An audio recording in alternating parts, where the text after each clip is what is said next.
Good morning. The Roxy 50 and Still Rockin'. Yeah, it has had an immeasurable impact on music, on artists, on culture, and this new exhibit at the GRAMMY Museum seeks to try and tackle some of that.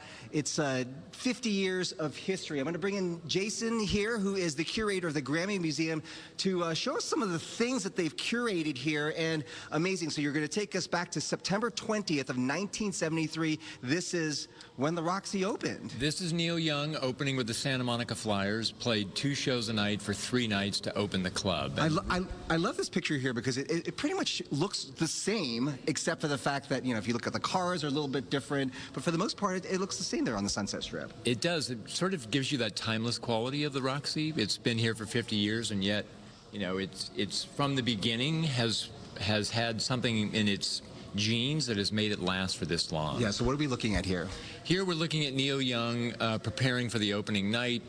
He's tuning his guitar. He's at the sound check, and this is back when there used to be tables there. When the first 10 years there were tables there, people didn't stand. A small venue, and then Neil Young's coming back, right, for the 50th anniversary. Neil Young will play this week at the Roxy to commemorate the 50th anniversary of it. I'm looking at these pictures, and you're telling me who these people are because I'm looking at, and I wouldn't recognize them. This is Elton John getting out of his limousine and being greeted by David Geffen, who is one of the co-owners of the Roxy. Sort of a momentous night there. This really kind of tells a part of the story of the Roxy, right? This is Nils Lofgren, who's part of Neil Young's band. He's drinking in stereo, as he calls it, to prepare before he goes on stage.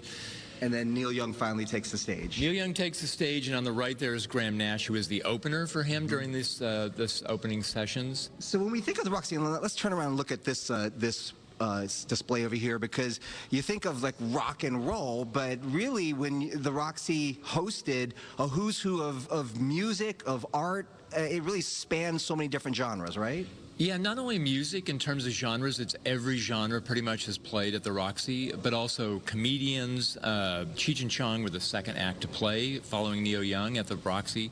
So it's always been a place that's drawn a wide range of performers.